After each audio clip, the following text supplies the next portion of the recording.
Pakivalen Raya Virayalen. Nishtavilen Komarok Hedibe.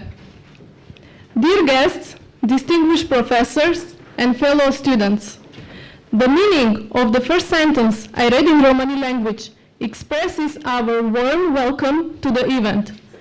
On behalf of Romalitico team, I am pleased to express our great thanks to the Central European University, Human Rights Student Initiatives, and Roma Access Programs for enabling us to organize this event. In the same time, I use the opportunity to thank to all of you for coming today, for joining to this, for us, important event.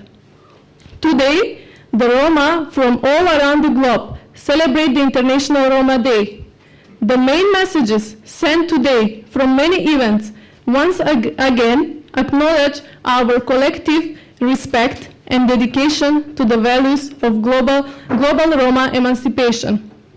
The foundation of Roma emancipation is based on 5 key decisions which have been adopted during the First World Congress of Roma at 8th of April 1971 in London. Since then, the Roma all around the globe started the collective journey under the same flag, standing with dignified respect while singing Jelem Jelem and freely declare their Roma identity. Today's world knows little, much less speaks about our 1,000 years presence and involvement in the history of civilization.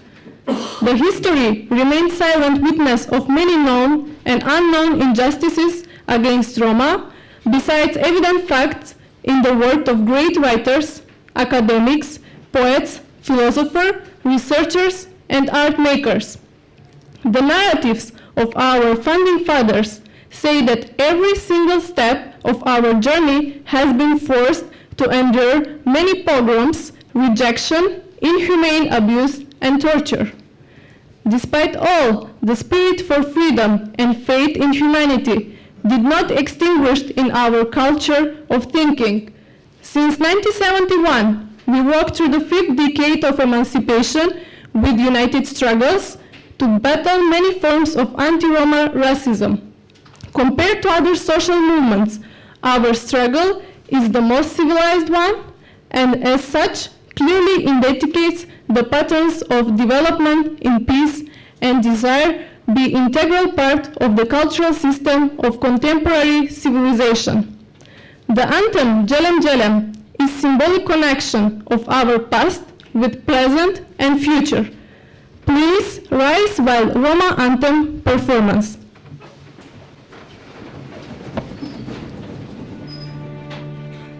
Jelem Jelem Lun Gone Romena Sa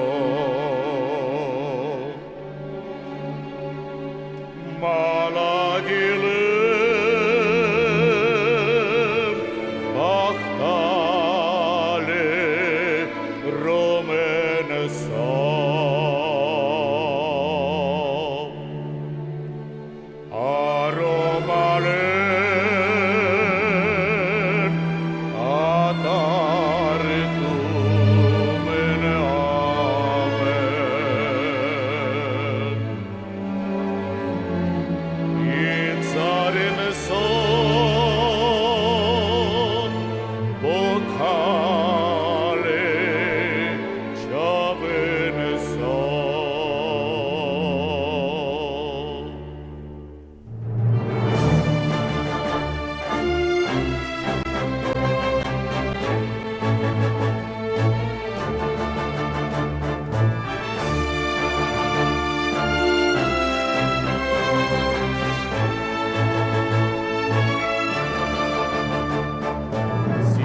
Manic bari familia Uдар дасла и калилегия А ке вряма уште Рома кана Мен футаса мишто кај кераса Ай, Romale, ai, chavale Ai,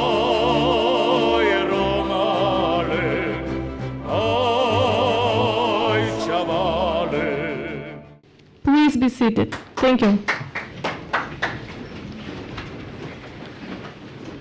Now, let me say a few words about Romalitico team as an organizer of today's debate. Romalitico is an informal group of 6 CU students and alumni from Macedonia. Let me draw your attention to the video of Romalitico.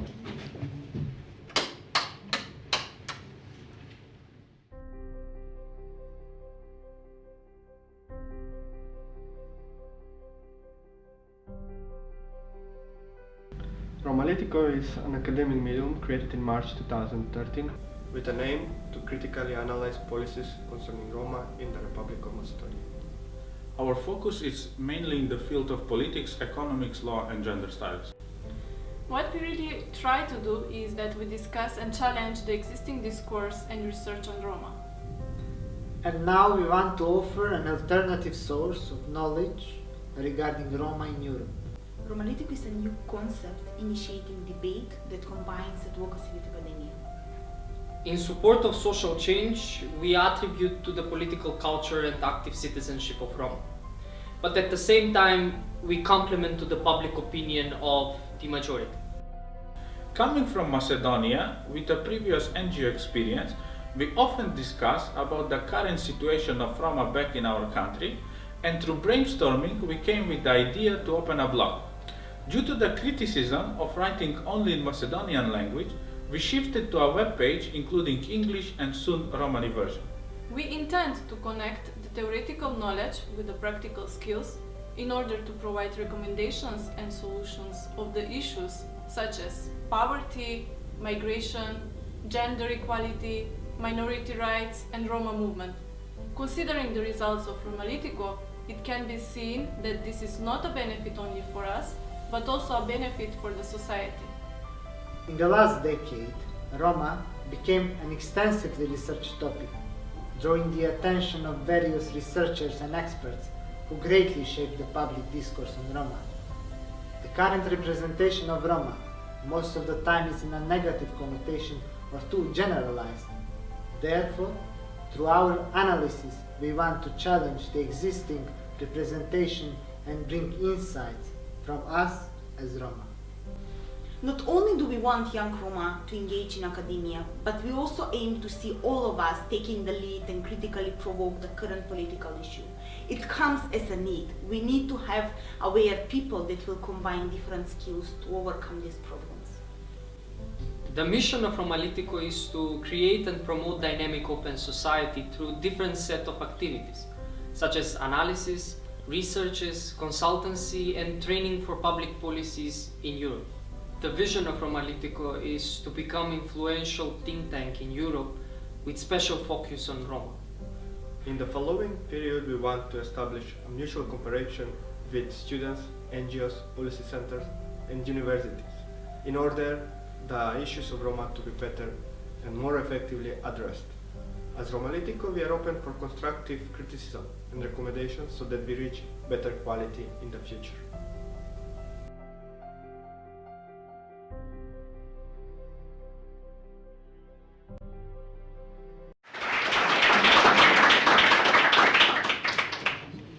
Now I would like to invite Sebian Feyzullah to moderate the discussion. Thank you for your attention.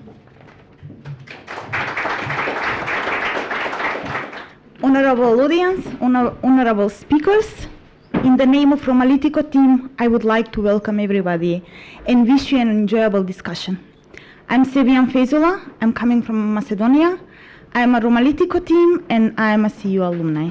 Today I will be having the role of moderator in the panel discussion, Romani Voice in Academia, the representation and contribution of Roma.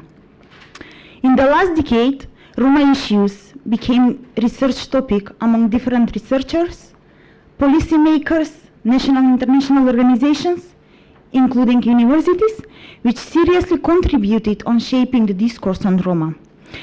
Referring upon the valid participation principle, nothing for us without us, many Roma scholars are often questioning the added value and reference of academia research and policy advice, or As the colonial approach has proved, academic representation of minorities is very often full of ethnocentric understanding and wrong concepts that have huge impact in the way that society perceives and represents minority members. Therefore, Romalitico team today decided to open a space for such discussion and reflect upon the following questions. Does the existing research on Roma produce new knowledge or reinforce the stereotype image of Roma? How Roma contribute to the academia, and what is the importance of having Roma within the academia? How universities can facilitate the access of Roma in academia? Upon these questions, we have invited different speakers who are going to reflect and share their opinions with us today. So today we have the honor to have the following guests with us. As I'm reading your names, please step up in the stage and take your place. Mr. Bernard Rourke, researcher and a visiting professor at the Department of Legal Studies at the Central European Universities.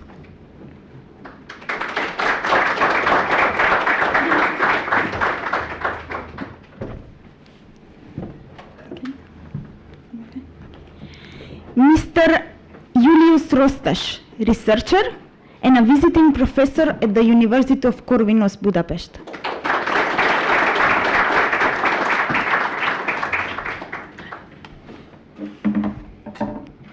Ms. Beata Mislimolahova, Grant Program Manager, Roma Education Fund.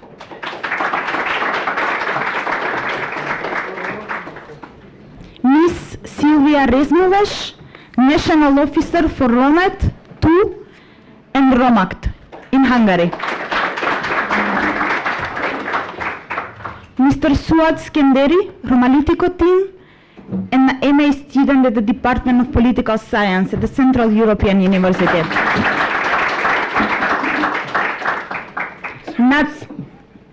Mr. Nadir Recepi, Program Manager, Making the Most of EU Funds for Roma. And last but not least, Ms. Crina Morteanu, Legal Trainer, European Roma Rights Center.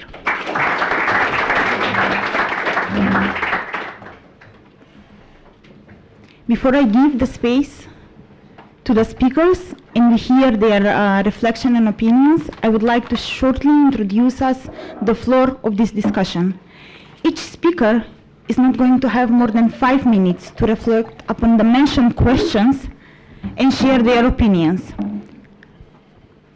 After each reflections, we will give the space for questions that will first of all posed by me, and then we will also give the space to other speakers to reflect upon each other's reflections. At the end of the discussion, I will be highlighting the most important points that have been made during this discussion, and then we will open the floor for question and answer. At the very end of the discussion, we will all invite you to have a reception with us outside of this space. So now let me invite Ms. Crina Monteanu, and let's hear her first reflection. Thank you very much, Sebi. And with the words in my mind, the last will always be the first. It's my turn to start my presentation today, and I would like to start by congratulating all of you with the occasion of International Roma Day. It's our day. Let's be proud of it, and let's party as we only know to do it. And I'm very honored to be here with you today, and I'm looking forward to a fruitful discussion. I would be very much keen on hearing your thoughts, ideas, and your information you want to share with us, and take it forward. Leave this room with thoughts that we can actually work on later on. We mark today 44 years since the adoption of International Roma Day as 8th of April. It's a day to celebrate our culture, our heritage. This day, unfortunately, is not only about celebrating, but also about drawing attention to the issues that we are facing, and together with the others to find ways to overcome them. As we know, we have been facing with people's unacceptance since our coming into Europe. It was not easy for us to survive. The other people saw us as strange, as invaluable, and consequently rejected us. Some of the countries we've been living in enslaved us. Some of other people started construing prejudices around us and emphasizing stereotypes about Roma, which unfortunately we all know, and we all know they are not true, they are just stereotypes. But probably the hardest point in our history was the Holocaust, when a few researchers claim more than 2 million Roma were killed just because they were Roma. But we are still here today. We were able to survive, and probably this is the biggest ability we have. We are able to survive in any sort of circumstances we would find ourselves. Rice theory developed a lot since the Holocaust period. But however, although we are equal with the others, theoretically speaking, and there is enough legislation which emphasizes that we are equal with the others, practically, unfortunately, our rights are still violated and we still suffer discrimination in all areas of our lives. Education is seen as a way to cope with prejudices and stereotypes.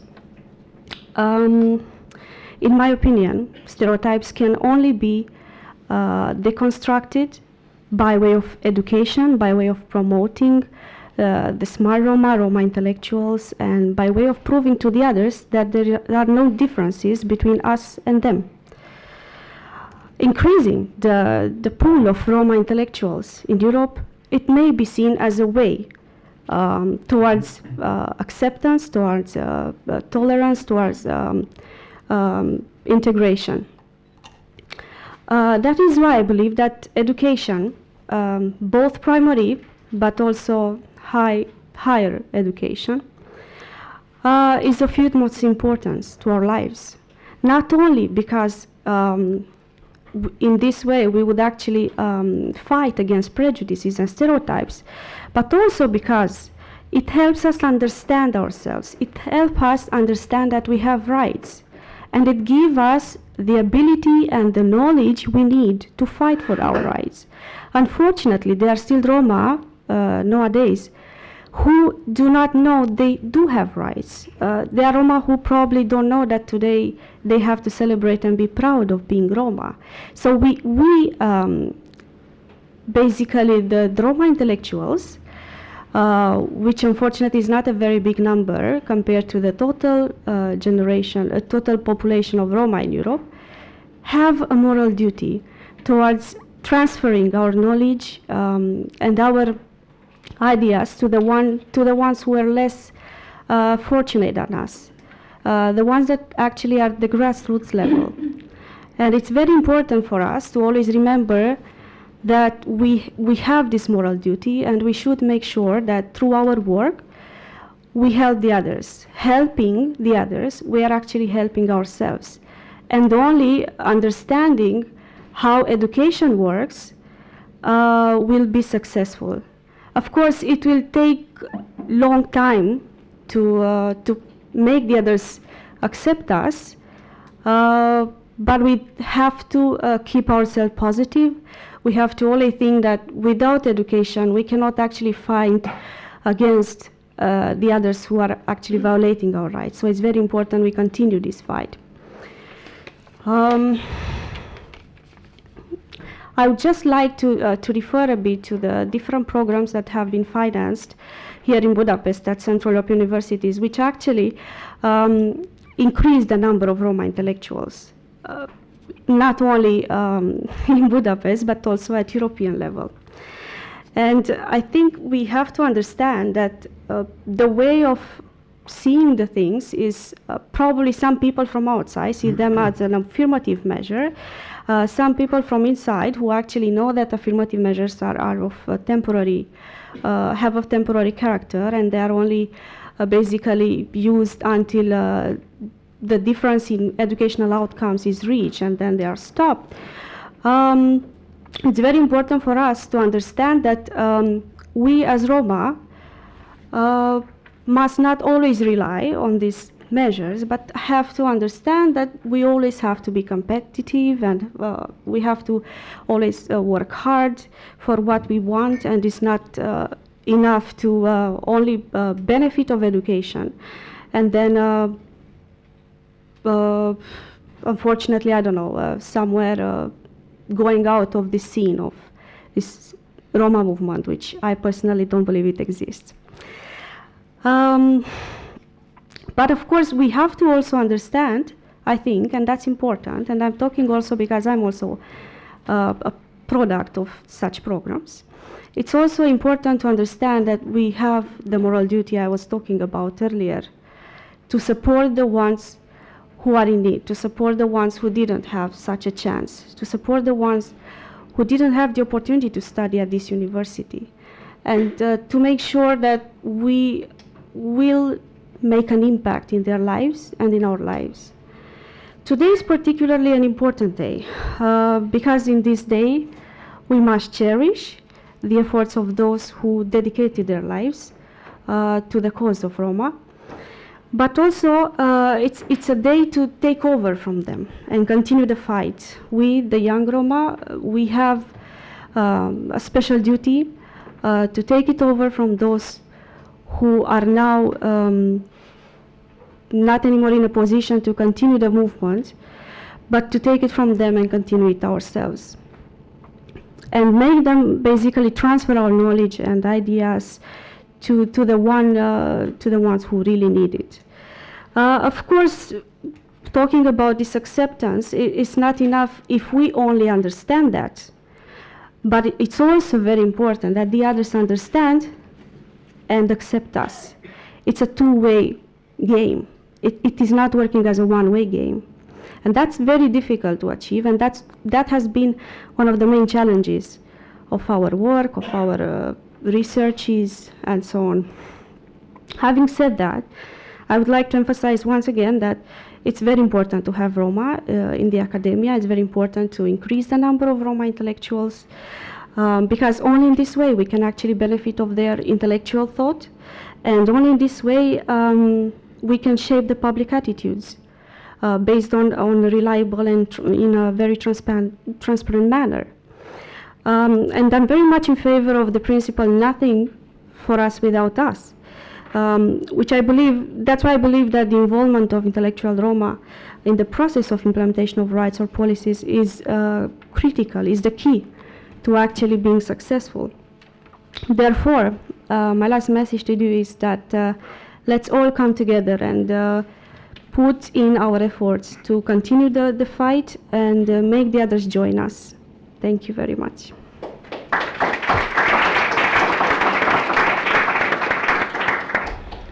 Thank you very much, Crina. I have two questions for you. One is that during your speech you've mentioned that Roma movements don't exist. Can you please reflect more upon that and share your opinions why it is such? And my second question is, ELC has a journal blog and many authors were Roma, including yourself. So my question is, how does ELC's blog, including your article, have impacted on changing the discourse on Roma? What's the feedback you received? Should I answer now or after the presentation? Yeah. Just referring to your first question about the Roma movement, I put much thought into this idea of a Roma movement. And indeed, when we talk in documents, wherever we refer, we do say that there is a Roma movement.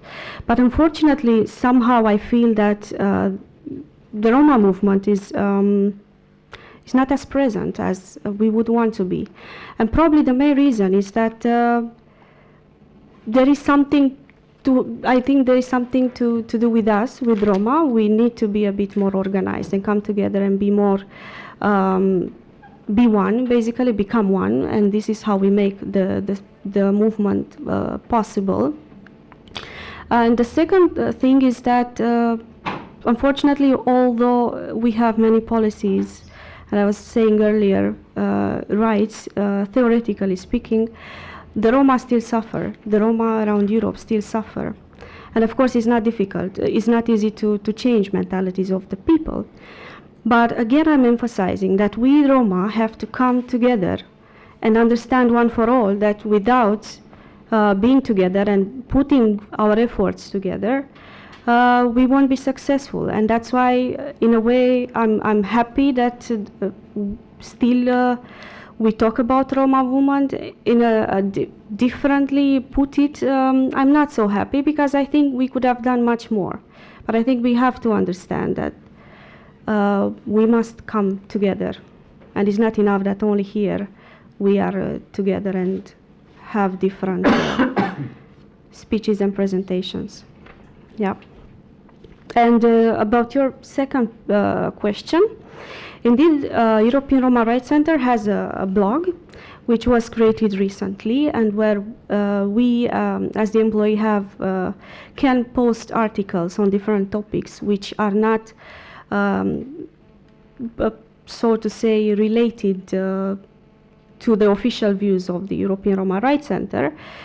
So far, I've only written one article which was related to a movie I've seen in our office, which is called Judgment in Hungary. It was a very touching movie, and I have to say that it was very difficult to actually stay and watch the movie until the end. It was a very emotional movie. I really couldn't sleep very well that night. I was thinking how fortunate I am compared to those people and how they pass through being the victims in that case. And indeed, it's a great opportunity. It's a great opportunity, and I very much hope it will continue. That's one of the ways to spread news about the Roma, to deconstruct stereotypes and let the other people understand and get to know us, basically. That's a way of how we can actually make the others understand who we are. So I think it's a great opportunity. It's a great platform of communication, not only for the European Roma rights employees, but also by allowing people from outside, and this has already been presented as an opportunity to anyone who would like to write an article or has an idea in their minds. They can write an article and present it to ERRC, and then it will be posted on the blog. So that also creates the opportunity for discussion, and we can take some of the ideas from this discussion, for example, there, and discuss it virtually online. Thank you, Crina. Now I would like to give the floor to Suat Skenderi.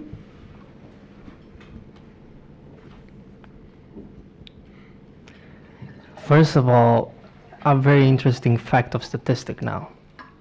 As you can see, I'm the youngest around here, so please be, try to understand my age, my knowledge and my experience.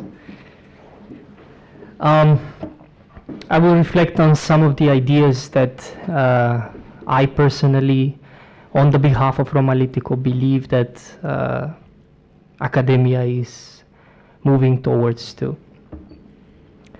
Up until the Second World War, the most influential scholarship of the world's academia advocated a humiliating discourse on Roma. Authors argued that Roma are genetically prone to criminality and a nomadic way of life. With the advancement of eugenics, Roma in literature were shown as menace to every society, and that they should be perished without any compromise. These ideas were present until the emergence of some Roma authors in academia with low credibility, contrasting this thesis. After the 90s, academia was a battle of ideas, including different narratives for pro and contra Roma in Europe. Still, in today's academic arena, there are both Roma and non-Roma academicians and researchers writing on the behalf of Roma. Recently, we are aware that Roma are extensively researched topic, and we can observe that there is a big contribution on a variety of spheres. Generally, there are two types of authors that stress the academic attention on Roma issues. On the one hand, authors that provide positive arguments, showing that Roma are a nation in a struggle, progressing for a better life, contributing to the socio-economic development of societies, debunking stereotypes. On the other hand, opportunist authors in institutions still reinforce stereotypes, remaining on the narrative that Roma are a type of modern segregated pagans, showing Roma as society's villains, marginalized and exotic leftovers in most of the European countries. But again, academia is a battle of ideas. In my opinion, throughout the years, there are non-Roma authors who ineffectively articulated interests of Roma. These authors usually lack information, values, and most commonly the common sense of belonging, which correlates with the experience of the group. The specificity of Roma, the issues, must be mirrored in academia, showing a common scholarship. This brings forward the descriptive representation argument, showing that non-Roma can act on behalf of Roma, while as outsiders, while Roma stand for the issues because they're being part of it. Another vocal argument is that Roma often internalize generalizations and stereotypes due to the constructions made by non-Roma authors. I believe that if Roma were provided an opportunity to create their own story, I would not expect that Roma would believe that they're born as criminals and scapegoats. While non-Roma scholars commonly represent Roma as a socio-economic unit, Roma advocated for the idea of a political unit. Moreover, history witnessed many examples in literature showing minorities in a disrespecting manner. The example of African Americans showed that the minority scholars were deprived to participate in academia because of their inappropriate use of language, inarticulate arguments, and education background.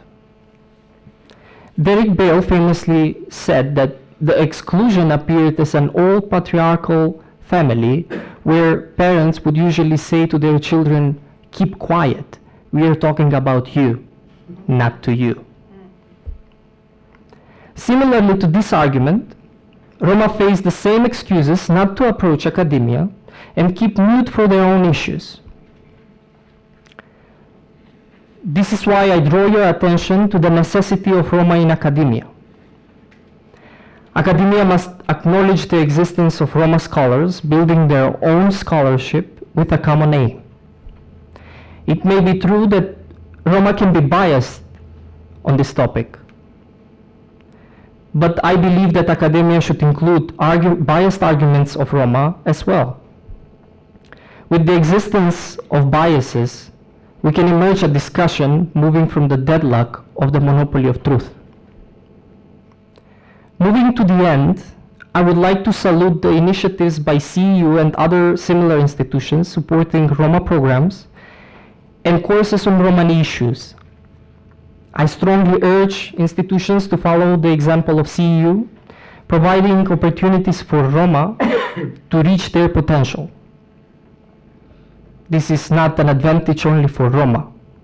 This is an advantage for non-Roma as well, because they will have the chance to learn more for the issues that Roma face today in Europe. These kinds of laboratories that generate knowledge should be praised and supported for their mission to debunk stereotypes and show that Roma are not lazy social benefits users. One day, I'm full of hope that CEU will make a step forward and include Roma in their staff as professors in their departments and continue their mission supporting Roma. Finally, there is an emerging new wave of Roma scholars aware that academia is limited, but they still continue to advocate a common scholarship for a common dream. All due respect to the contribution of non-Roma authors, I would not like to be taken very harshly, but their contribution cannot be simply forgotten. But I strongly believe that the importance of Roma in academia is inescapable. Nowadays, we witness that Roma are eager to challenge the existing stereotypes using innovative tools to prove them wrong. Although it appears that the blame should be shared between non-Roma and Roma, I strongly believe that it is not the era for Roma with Roma, but I believe the era has come for Roma by Roma. Thank you very much.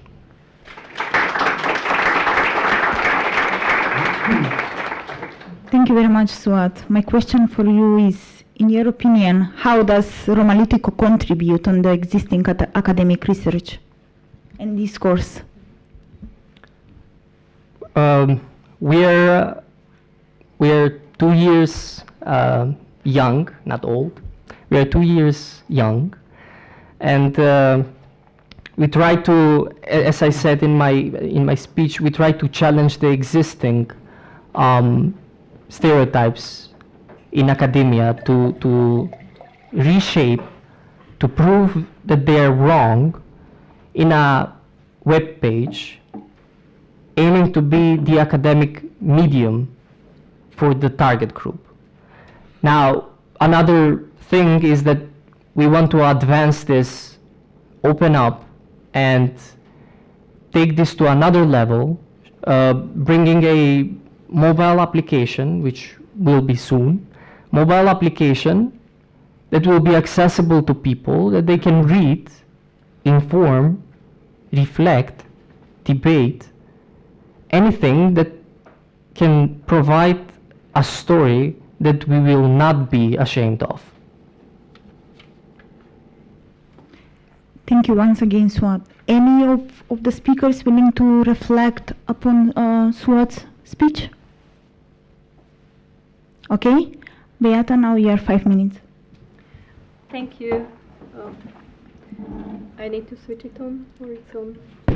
It is. Okay, thank you. So first of all, let me start with saying Bachtalo Amaro Romano Dives, and welcome everybody to this debate.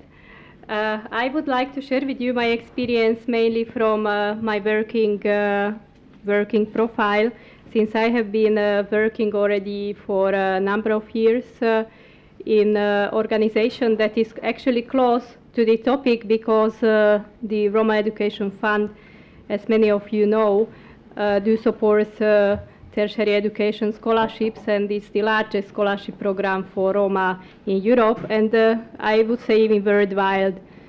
So I will break down the answer into the 3 questions that I have reviewed. So on the research, is the research bringing anything new into the Roma cause? Is the research bias? Is the research reinforcing stereotypes? So my answer is that there is nothing new in the research. The research is ongoing for a number of years, and it's done by the same stakeholders. The new players in the arena could be maybe the European Union's Fundamental Rights Agency, that now produce the reports on the member states and bring evidence-based research into the table to discuss with governments and review governmental policies. So this is the research ongoing, reinforcing the existing problems that exist within the countries, and the problems that the Roma face in the member states of the European Union and in the candidate countries. Now, I have to say it is still important, because we have to keep the message strong that the government should do something to change policies that the Roma can advance. The other audience for the research and policy are the governments, the policymakers. So I look at it, who is your audience for the research? So if I want to speak to a government and have a good argument with policymakers saying you should change your policy towards the Roma, then I will not use any longer the human rights argument because it doesn't work any longer. I will need to use the economic argument. So if I have a research, I would focus on what is the economic benefit for the society of integrating Roma. So the governments are losing a lot of money, taxpayers' money, by failing to integrate Roma and making them employable and tax makers. Instead, they put them on the outskirts of the society, and the Roma are again subject of the marginal vicious circle of the poverty that is reinforced by the research again and again. So I see here a space for the research to be shaped based on the audience.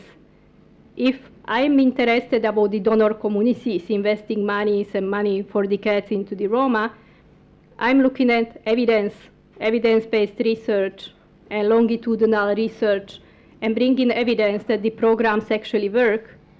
They are worth investing money to, and they have proved to be effective in advancing the situation of the Roma in respective countries. So the research can be used in various ways depending on what you want to see and with whom do you want to speak and what is your goal. Do you want to change policies? Do you want to make an economic argument? Do you want to challenge the human rights question? Yes. So I have seen many researches and I still see a lot of value in evidence-based research, both the economic and the human rights research, just because we need that. Participatory research, while Roma being part of the research and being themselves lead researchers, it's a very good ambition, and it's a kind of a professional field that the Roma should more and more enter into that, because this is a very competitive field. So if we want to compete, we need to be up to date, very competitive with the new research tools, methodologies, and be very knowledgeable how to conduct a very good research to be able to compete, because it's a big market out there. Now, saying something about the Roma, do we need Roma in academia? Yes, we do need Roma in academia, and there is more and more Roma that graduate and study in universities. Only to give you a figure, since 2001, more than 7,000 Roma students got tertiary education scholarships at average at 3 years. And only in last 2 years, we had more than 750 Roma students graduating various universities. Currently, we have 37 PhD students in different countries.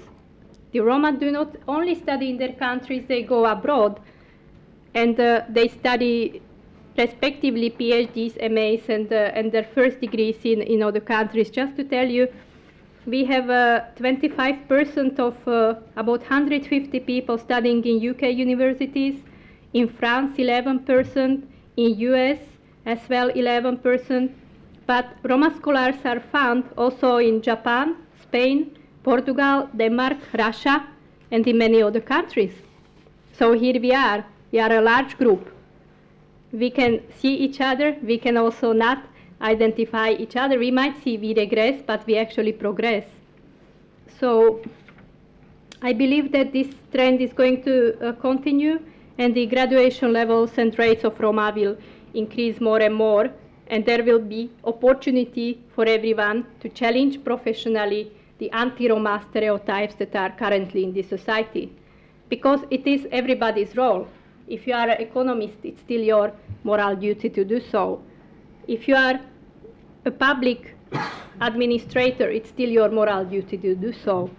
If you are a teacher in school, it's still your moral duty to challenge the anti-Roma stereotypes, because us being out there, not only in academia, outside of academia, we change minds, we challenge stereotypes, and this is how we change the perspective of our story. So it's not only the single story of the disadvantaged, discriminated Roma. There are many other stories each of you have in your audience, including myself. So, and to conclude, there is the third question, which is particularly saying how universities facilitate the access of Roma in academia. I have to say that the Central European University is a good example. It has started as affirmative action. The program has grew ever since, and we had more than 120 Roma students in the programs of the postgraduate training courses, and as well entering MA. More than 50-60% of people that enter these preparatory programs, they actually enter the CU MA programs, graduated, and some of them progress to do PhDs. So this affirmative action exists also in several countries. We have countries where there are quota in universities for Roma to enter. This quota might be seen as temporary measures, but I believe there is still need for this, and it should be seen as good practice. However, the criteria and the quality should never decrease, because then we don't produce our real goal that we want to challenge out there the arena, but we should enter more and more into the field of university, but be even better than we have aspired at the time we entered through quota system. So I think my 5 minutes are over, and I would be happy to answer questions. Okay. Thank you, Beata.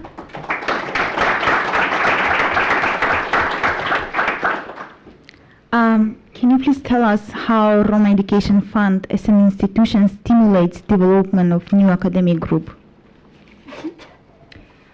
So Roma Education Fund also has a research portfolio. There have been several researches and publications, and this is still ongoing. We have a rule in the foundation: when we conduct research and we hire consultants, we have a request that Roma are included, are part of the research methodology and of the entire work and the process. So we have already had this for a number of years, and we also encourage many Roma to enter this consultancy field for the research and publication. So we always encourage and also give advantage for Roma to have access to these studies. Now, what I have to say, in reality, when we have a call for researcher, very small number of Roma apply. It might be because there is lack of Roma researchers in the market, or it might be because the access to information is limited. I think it works both ways.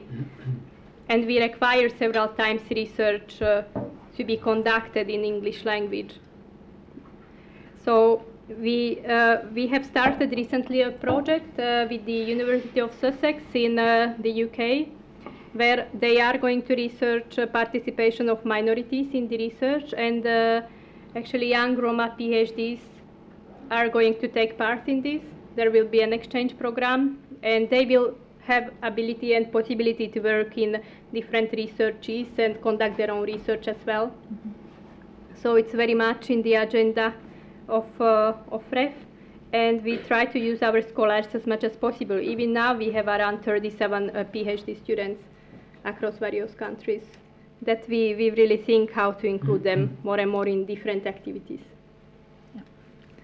Thank you, Beata. Bernard, you have 5 minutes, please. Okay.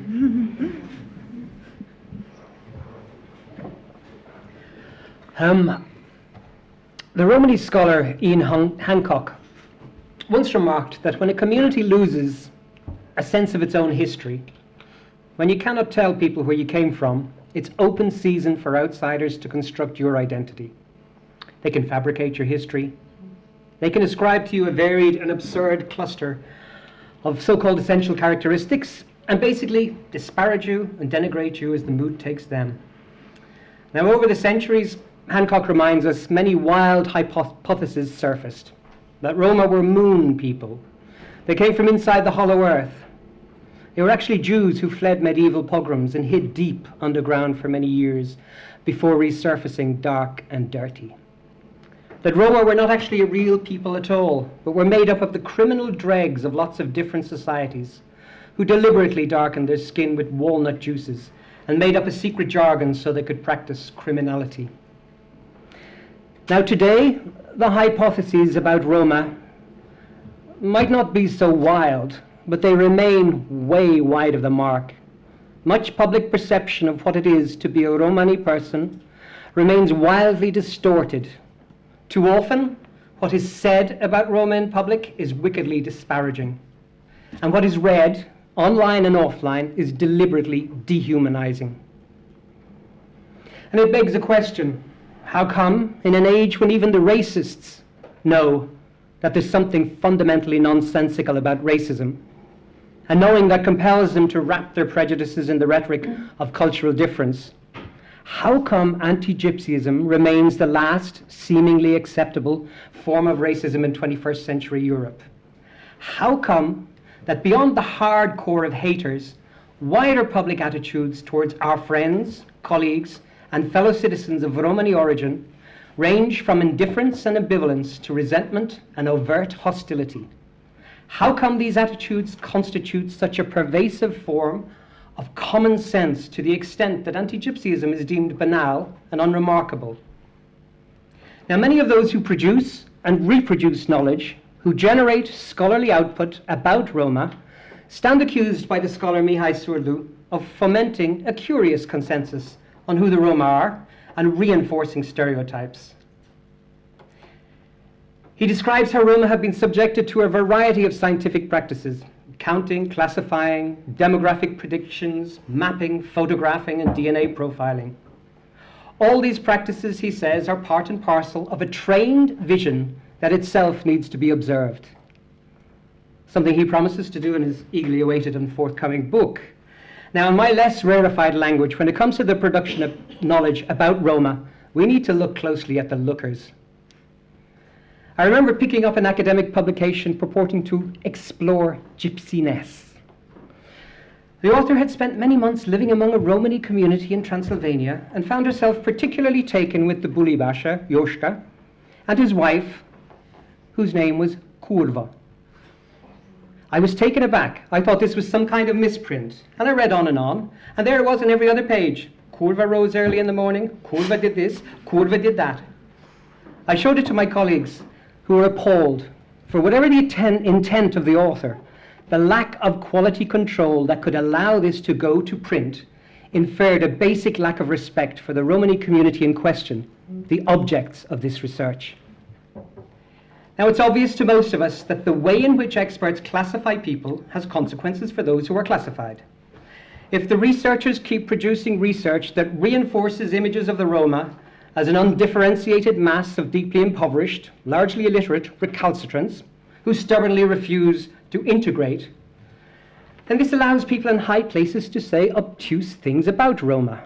I'm reminded of Viviane Reding, former European Commissioner for Justice and Fundamental Rights, telling Euronews that Roma communities need to be willing to integrate and to be willing to have a normal way of living.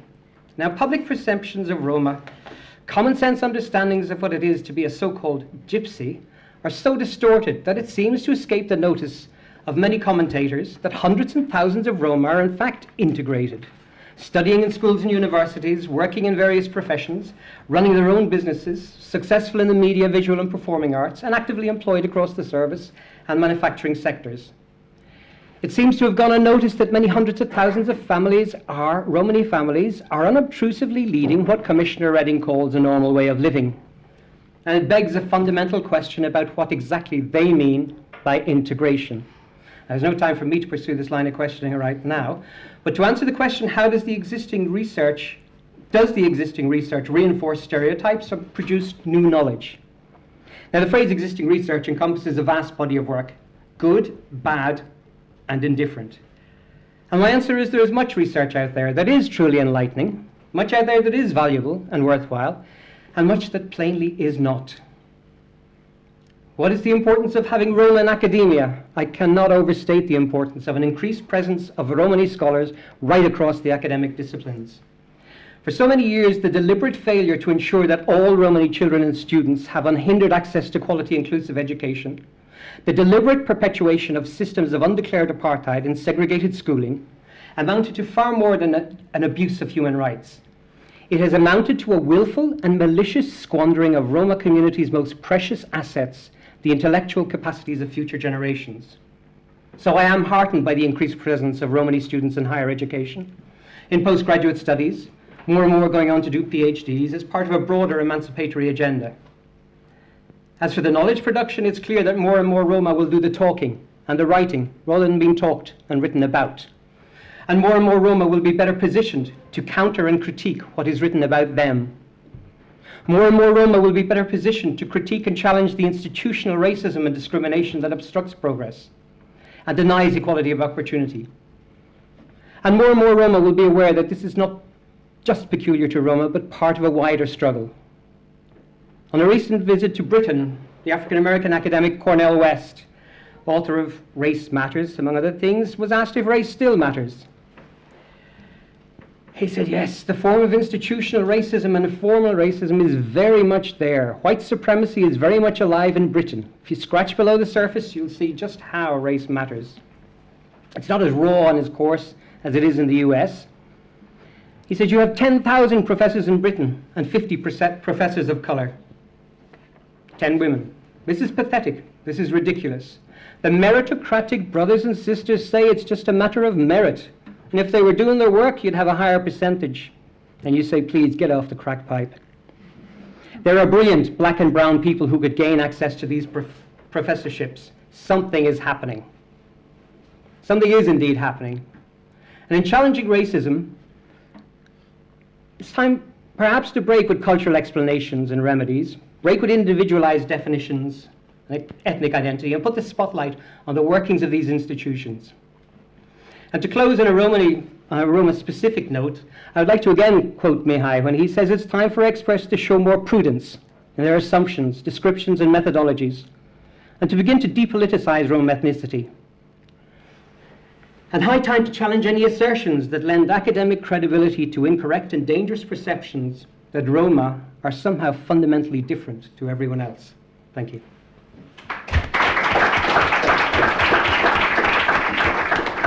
Thank you, Bernard.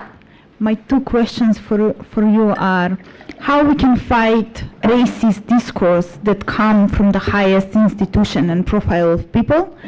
And in your past experience, what kind of feedback did you get from Roma, since we know that you also write books about Roma? How to fight racism in high places. I think the example best was the example led by Roma students here at CEU, countering the Ambassador Jasensky when he declared it is part of Romani culture.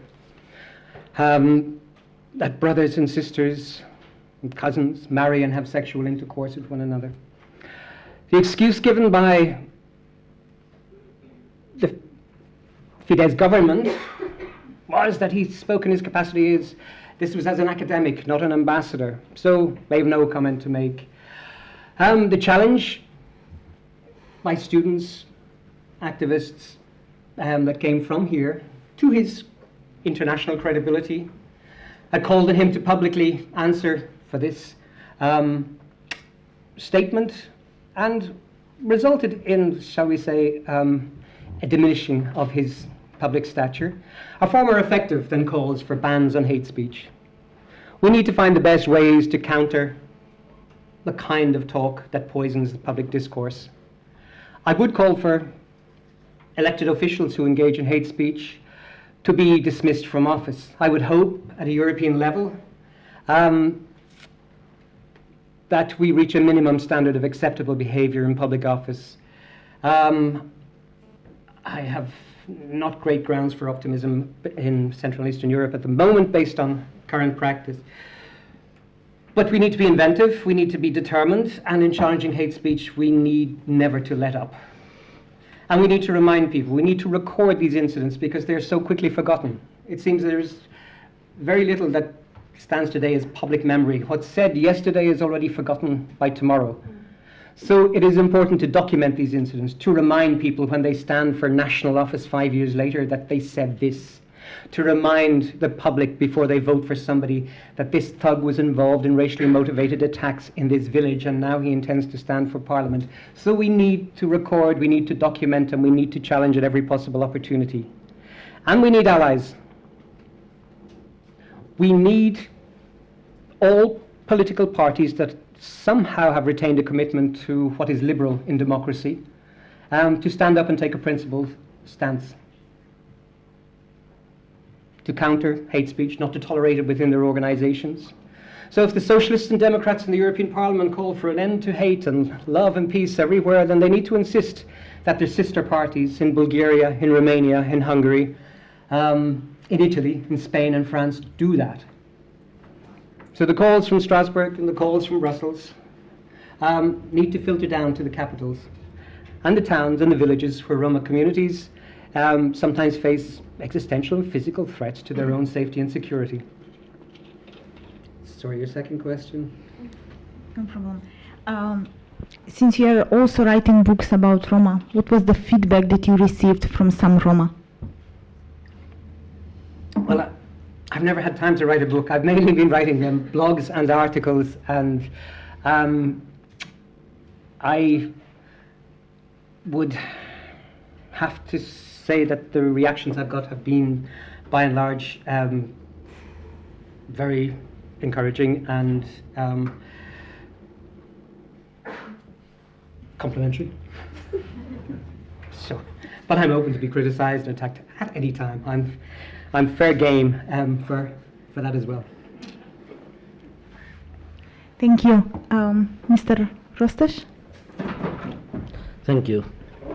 Now, of course, this is a very broad topic, and somehow it's part of my life experience in the last few years. But of course, I'm not gonna get to be boring and tell you my life. It's very boring, in fact.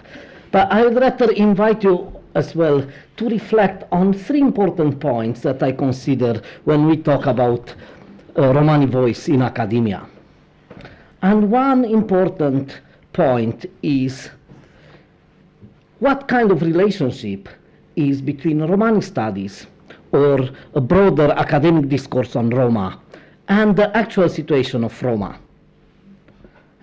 Is there such a connection? How this work in practice? What are the consequences of whatever is said or written in academia on the everyday life of Roma? And here my thoughts are the following. That there is a very close link between Romani studies and everyday life of Roma, especially through policy making. And that's very easy if we look how policies are made in different countries. Usually, those that are seen by policymakers as experts or part of the policy communities are those academics that write on Roma. So those that really write have a direct influence on how these policies are formed, are designed, and later on, of course, through different mechanisms, how they are also implemented. So the fact that after, at least in Central and Eastern Europe, after 25 years, the situation of Roma got worse and worse, says something about the Romani studies, the quality of the discourse on Roma in academia. It's rather a failure of Romani studies, if we take into account. This is a paradoxical situation. We pay more and more attention to Roma, but Roma are living worse and worse. So I think there is a need for a shift in the paradigm as regards Romani studies. Of course, there are many other questions that can be related to this broader topic of academia and policy making. I do not want to get into the details, but if you have questions, I'll be more than glad to answer. A second important point, I think, to look into when we talk about the Romani voice in academia is to reflect about the strength of this voice. Now, today we heard, and we are all proud that there are so many Roma enrolled in university studies at different universities. Even here, I remember 14 years ago when I was a student, how different this room looked like on 8th of April. Yeah. It's unbelievable. But we have to also make clear that just by simply having a higher number of Roma in academia, it doesn't mean that they are a voice in academia. Yeah? There are good premises, but that's not a voice. And of course, the usual mechanism of excluding Roma voice in academia is through the divide between, the expert and the activist. A Roma, and this is also part of my experience, whatever he does, he cannot be an expert. He's an activist always, yeah, on this. Doesn't matter, how much you publish, articles, books, so on. Because a Roma cannot be objective. There is a largely held belief that there is objectivity, a pure objectivity in social sciences. Yeah? And of course, it's full of bias. This is just a constructed mechanism. How to exclude Roma, in fact, from saying something about themselves. And definitely, there is a way to challenge this type of discourse, this situation. Now, I am not saying that we have to exclude, all Roma, all non-Roma, from academia, that by being Roma, you have a monopoly on what to say on Roma. No way. But I do think that there should be a more balanced view on this. Now, just to get a little bit, make a parenthesis of what Beata said. Yes, CEU is a good example in this sense. But let me be also a bit critical towards CEU. Yeah. This is a private university set up by George Soros, and George Soros, one of the top priorities is Roma, for so many years. Now, it's just strange that after so many years, there is no Roma teaching one single course at CEU. No one. It's also, and nobody says that, the existing one should be kicked out. On the contrary, I think they should be kept, but the students should get a diversity of opinions, and then they should make up their minds. What is the reality? What is best for them? So in that sense, we have to get back to what the power of naming is. If I am telling you every day that, you are like this, you are like this, you are like this, you start believing that.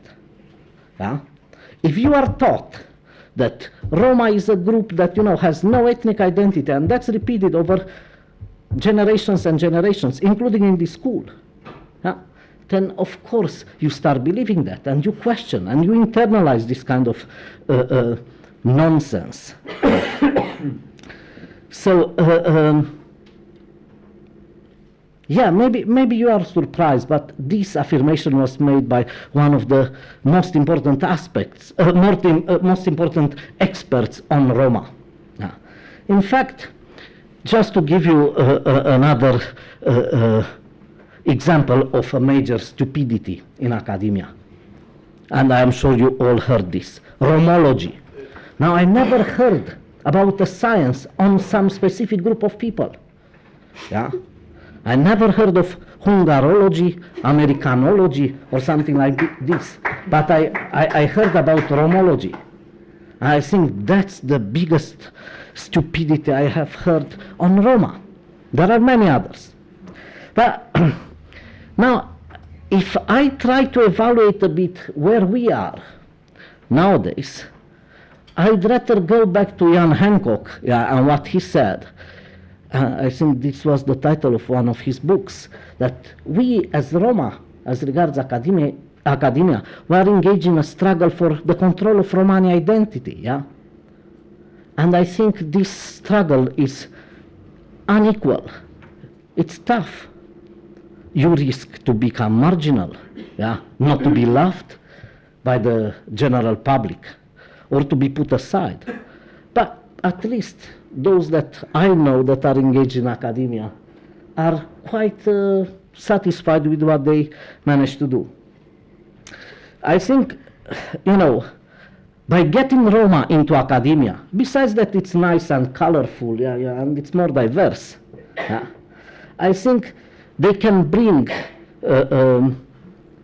something new to what we call Romani studies. I think they can build new narratives on Roma. And that's quite significant if we think of knowledge production. I think they can bring new perspectives on Romani studies and on Roma. They can talk about the diversity and pluralism inside the Roma communities, showing also what different groups of Roma, what unites different groups of Roma. Up to now, Romani studies, dominated by anthropologists, were hardly struggling to show how different Roma are, that at the end of the day, one might question, is this a Babylon with so many, I don't know, 40, 50 different groups of Roma speaking dialects and so on? And nobody questioned what brings together all these groups. Well, I think this will be quite important to get a Romani perspective on these issues. But one of the most eluded topic of research in the academia on Roma is to talk about power relationships. If you dare to bring up this subject, you risk becoming, you know, persona non grata in many circles. And we have to say this is about power relationships. It's not only about the power of naming, but it's also about, you know, the statute a teacher has in front of the students, its influences on the future, on the future elites of different countries and so on. So, it's okay, you can stay there, And of course, we have to understand power not only as a matter that we as Roma should be given that power, that we should take it, that there is a competition. On the other hand, the system has to open up a little bit. And especially, there are high expectations from those liberal circles, where something like this, where there should be more openness. But to sum up, I would rather conclude this invitation to reflect by saying that I'm quite optimistic and that there is a high time for critical Romani studies, following the model of, the race, critical race theory in the US. A bunch of African American scholars got together following the conference in the 70s, more specifically in 79, where legal scholars refused to talk about racism, including racism in academia. So they founded somehow a new movement and a new field of study, what is called today critical race theory. I think there is a high time for Roma to have something like that. And there are good steps in this direction. Romalitico, what we heard all today, it's a first step in that direction, when a group of young Roma unite themselves, and they want to build counter-narratives, to do research and so on. I think there is also an increasing number of Roma that are willing to engage in academia. Though it's not easy, and it might be quite challenging. You expose yourselves to many traumas, yeah, once you try to get in academia. Because the kind of racism in academia is not so open like the Jobbik one, yeah? It's more soft. It's better constructed. It's somehow, you know, there are arguments behind some. And you might be tempted sometimes to believe them. But you have to remain self-critical and, you know, to question the status quo. And why I'm also very optimistic is that there is a new initiative, the European Roma Institute, that I hope it will come into being soon.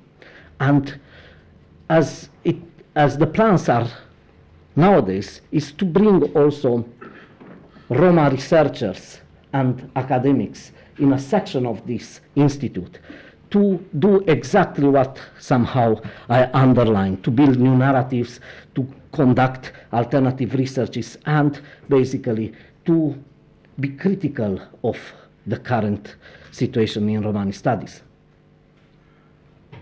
I'll stop here.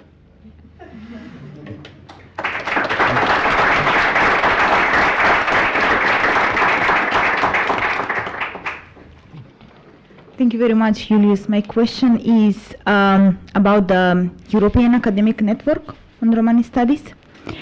What is the role and how does it contribute?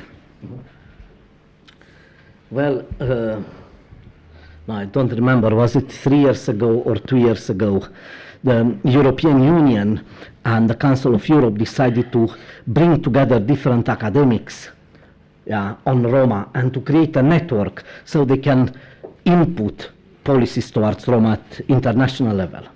And guess what? All these guys got together and they set up a network, and they also wanted to be democratic. So they organized elections. And guess how many Roma were elected in the scientific committee of this network? No one.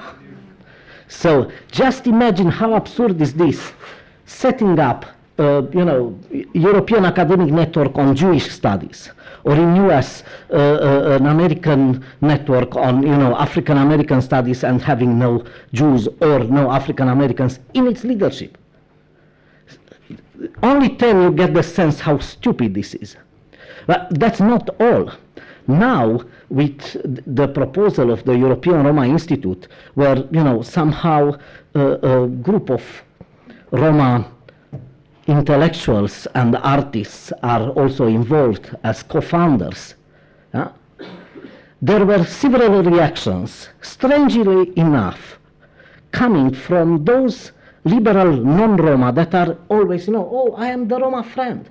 But when it comes about Roma assuming power and a more important role in affirming the Romani identity in the public sphere, oh no, that's, that should not be.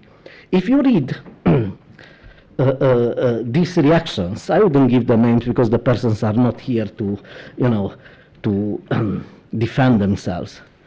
But if you read those reactions, you will just laugh, because that's exactly, they expect from ERI to do exactly what they did in these years. So European Academic Network was a very good example of what some of my colleagues are calling it, colonialist approach to Roma.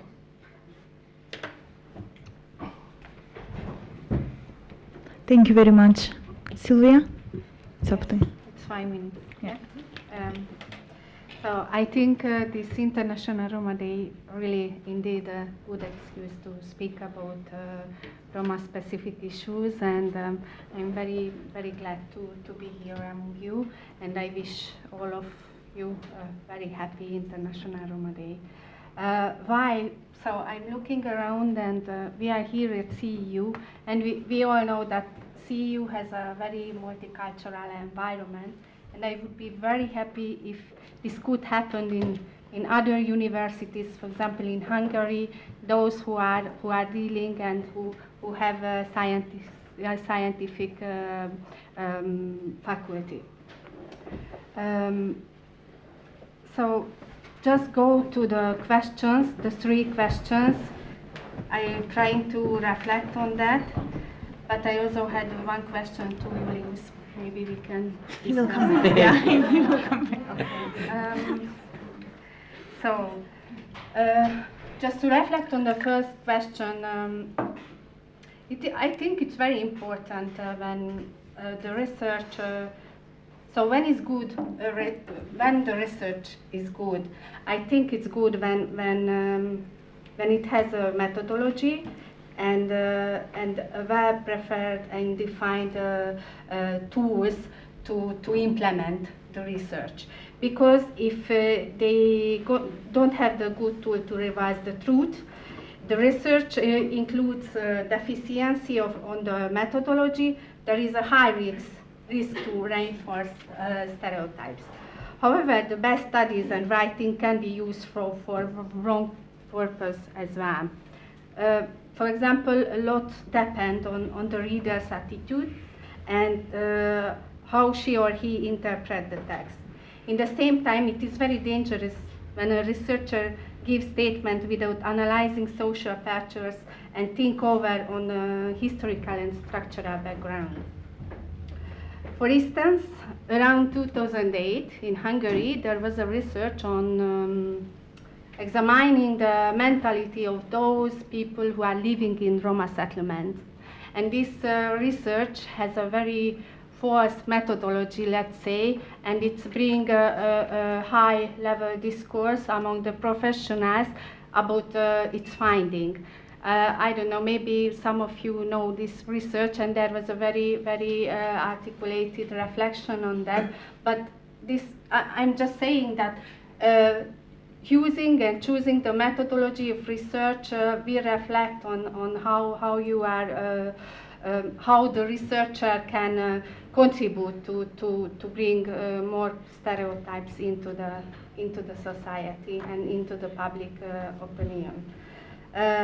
So, for example, this is saying that the new generation of Roma does not want to work, even their grandparents did, and there was no historical or structural background explaining why it caused this.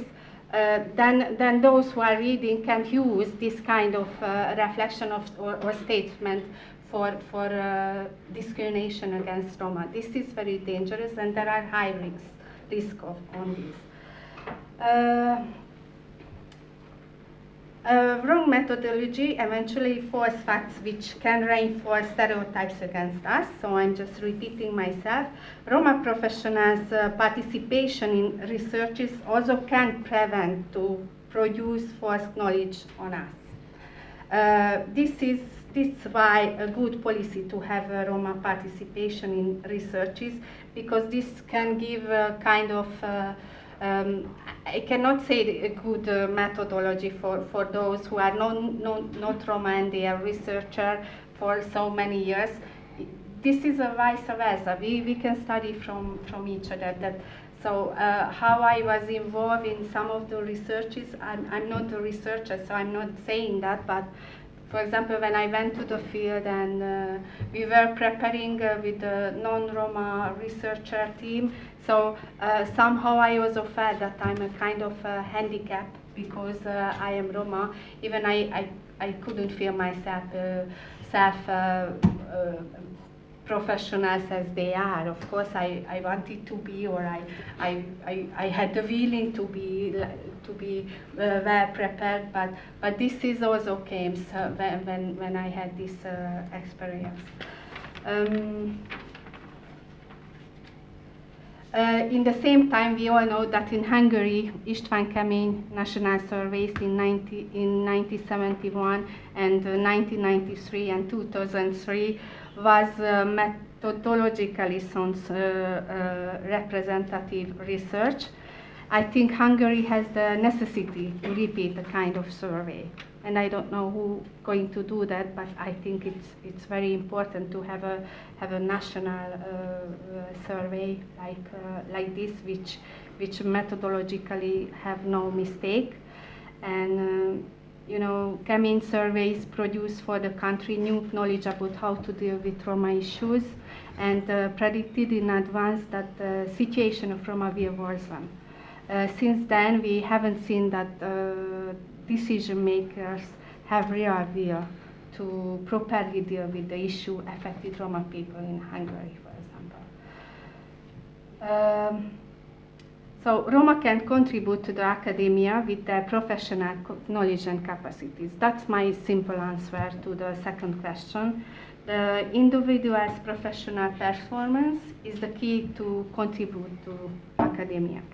However, the good atmosphere of trust in the professional working environment is also a good tool to make Roma to contribute enough.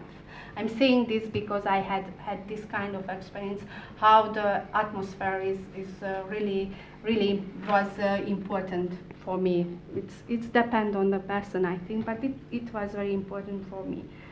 The importance of having Roma in academia once is very important point of identification for the young generation and for the communities.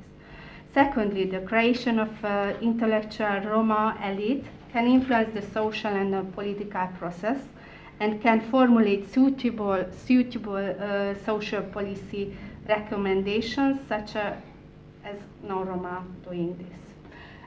Important to share Roma professional to the public, not only celebs, musicians, dancers, whatever.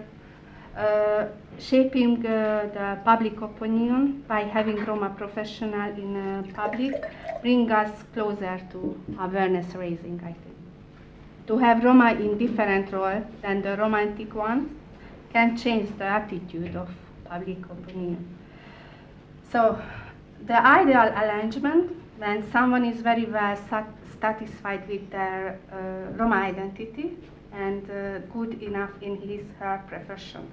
I'm saying this because usually we had the research, and the research had the finding on that those who are good professionals and Roma, they are not brave enough to keep their identity as Roma. This is the fact. With this raw set, I mean, we have a good and strong Roma identity, and we are very good professional that can contribute a lot to formulate the public opinion, and it has a very, very important social, psychological impact. So a short answer to the third question. So let's see what's the role of the universities. Universities is the arena of sciences and one of the institutions of social mobility. This is very important to consider the institutions on this way. It can confirm the position of individuals in the society and on the labor market as well. Universities can facilitate the access of Roma in academia with providing the good level of quality and operates programs which able to channel Roma to academia. I am supporter of affirmative actions because in the case of Roma issue, social demands override the individual needs. Even affirmative actions has greater service to make the restoration of justice. So this what we can find, this kind of affirmative actions at CEU, and we know the reason was saying before me by Julius. So it would be great to bring these affirmative actions in other universities, not only in CEUs. Yes, I think I will stop here. Thank you. Would you still like to ask? Yes. Yeah, feel free to ask, Rostas. Yeah, Julius, you were saying that the CEU do not have Roma teacher, and they are not involving Roma professionals into their faculties. What do you think? What is the reason for that? Well, it's difficult for me to answer that because it will make sense, in fact, to answer to ask this question the CEU leadership, but unfortunately no one is here, and somehow I also expected that. But let me tell you something else that I find it strange. 2 years ago, well, a bit more than 2 years ago, I gave to Rector Shatuk proposal to establish a Romani research center on Romani studies here at CEU, with very strong arguments, not to say that there are so many Roma students here, but this is, CEU has an international student body that no other university in the region has. Yeah. So in addition to being the interest of George Soros, yeah, it's also an important issue for Europe. And, you know, they are struggling, the states are struggling to solve it, and believe me, they will fail miserable. We'll see that in 2020. But it's important to create this kind of knowledge and things, you know, knowledge production units. Let me talk like that, yeah, on this. And this would have been perfect, to have an interdisciplinary research center established here at CEU. After 2 years, I didn't receive an invitation. Okay, let's sit down and talk what exactly you want, and, you know, on this. After 2 years, it wasn't a discussion about money, positions, or something like this. It was just an idea. So I consider that, you know, a bit of, you know, unwillingness even to touch the topic on this. And by the way, to all these kind of situations that I talked about, and I gave some examples, this is what I call illiberal racism, or illiberal racists, yeah. When all this kind, when you come with some ideas that challenges the establishment, yeah, you get very nice answers that are, you know, saying you bluntly, no.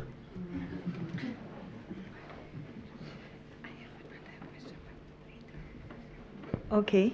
Now I have a question for you.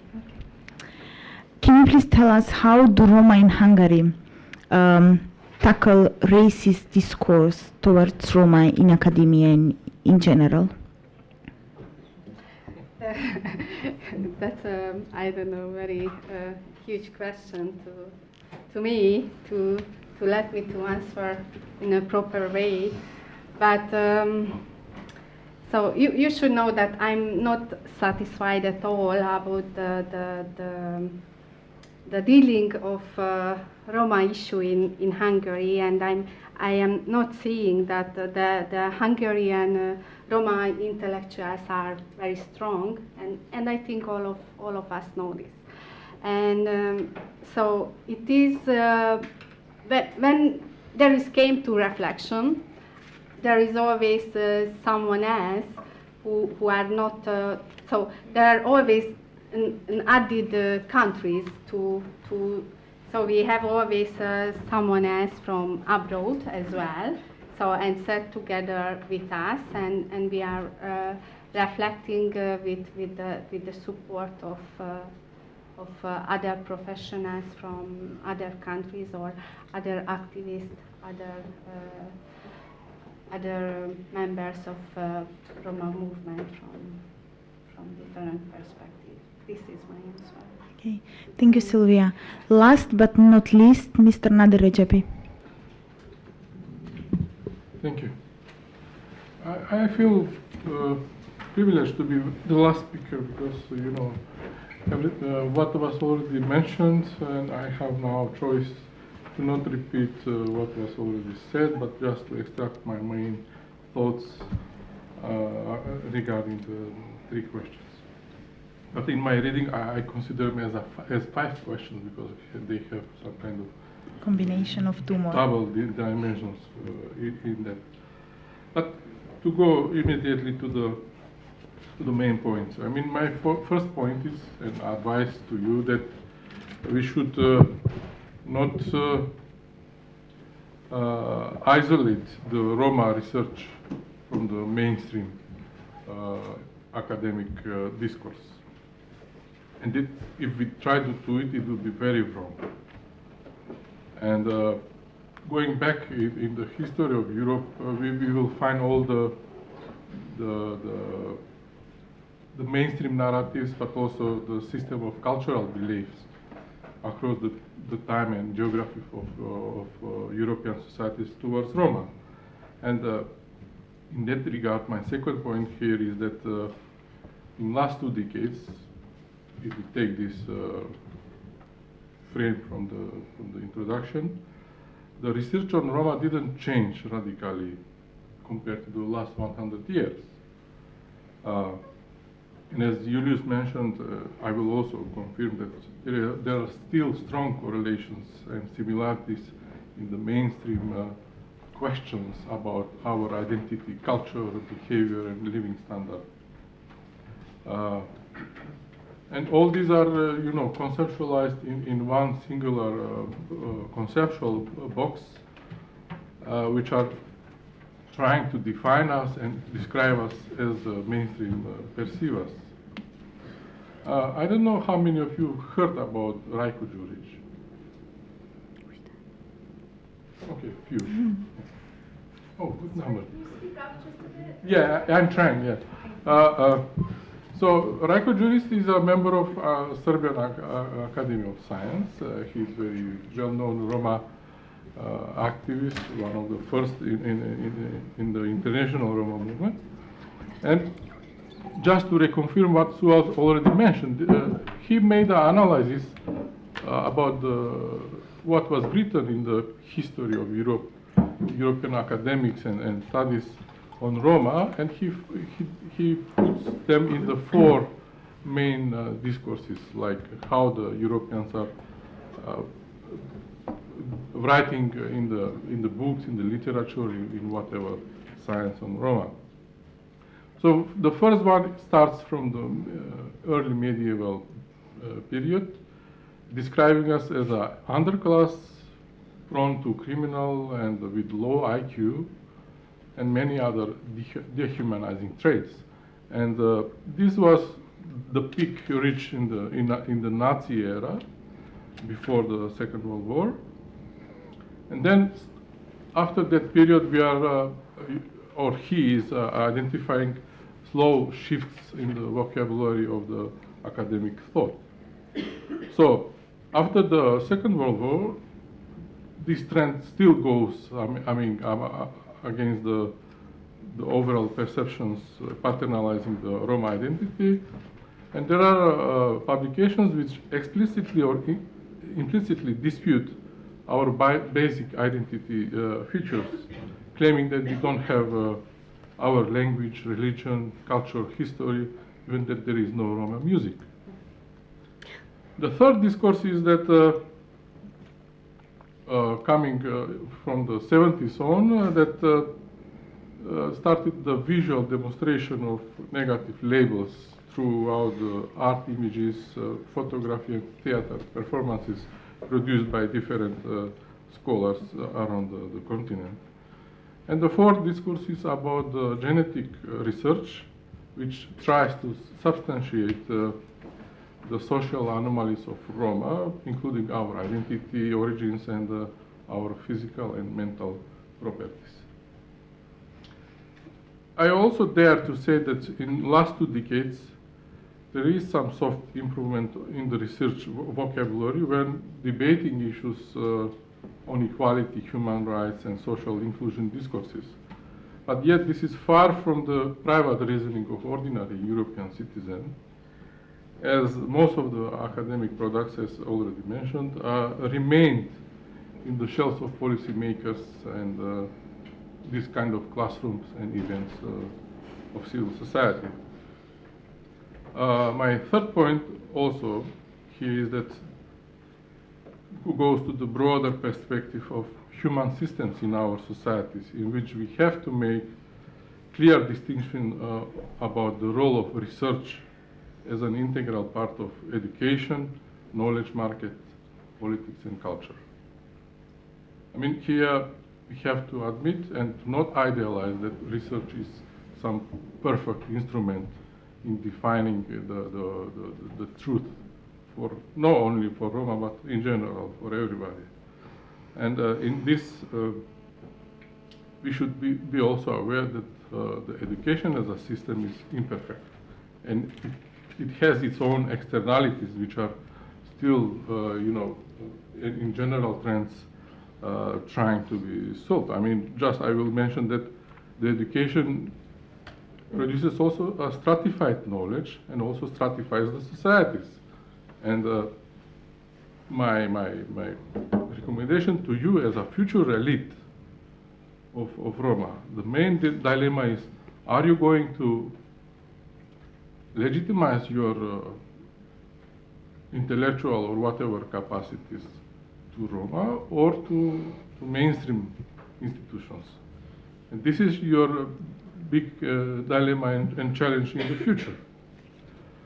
We know also that the research do not research topics that are unknown, but they are starting with the very basic questions about something that we observe, that is something new, have dilemma, and there is a need to verify or to add additional knowledge on the topic. And basically, in that sense, the cultural values are clashing with our values in describing and prescribing our identity.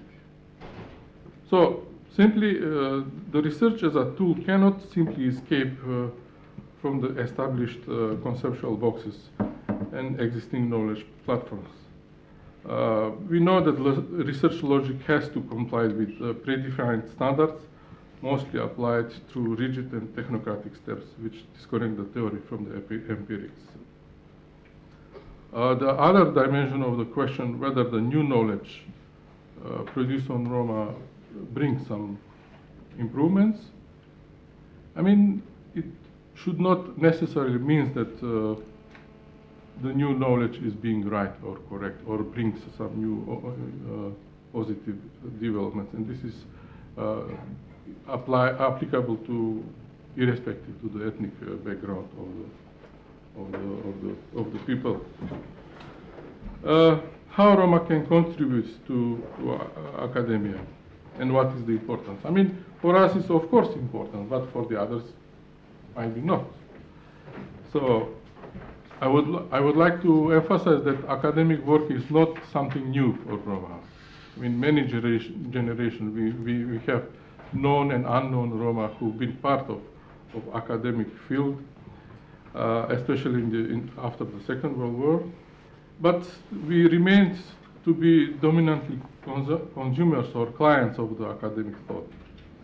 And some modest opportunities now are just emerging for you as a new generation to reconceptualize or reframe the incomplete or racially biased concepts and statements in academia. Also very important point is that in doing this you will many times face, as we faced many times, the cliche statements that whatever is good for normal quality for Roma community, this is not sufficiently convincing for the mainstream, and they will not show the interest on that. I mean, just to take the comparison between the CEU now as a university who privileges or favorizes Roma scholarships with other mainstream universities, which are mostly allowing entrance of students based on merits. So, but in both cases, your belonging to Roma collective is bringing you kind of depersonification of your knowledge or your personal qualities, because everybody is surprised, oh, you are belonging to Roma, this is something exceptional or something unexpected from the mainstream community. How you can contribute to the Roma, to the academia in general? I mean, you have a lot of room to clear up the field about the outdated research topics, about irrelevant studies, and also to disqualify the racially motivated books. For example, I made my big one with the Jezensky case that Bernard mentioned, but I'm not happy that I discovered the other face of the academia that is also very human, imperfect, led, and there are different interests within the academic field serving the pro-regime functionality interest or having the commercial interest in our societies. And how universities can facilitate the access of Roma. We heard several times about the affirmative action or approach. I will rather be much more critical and disagree with the previous statements because we have mixed experiences and feelings about it. Especially in the last decade when this approach has shown some results, but still the states or governments do not doing any kind of systematic effort to institutionalize the positive effects of this process.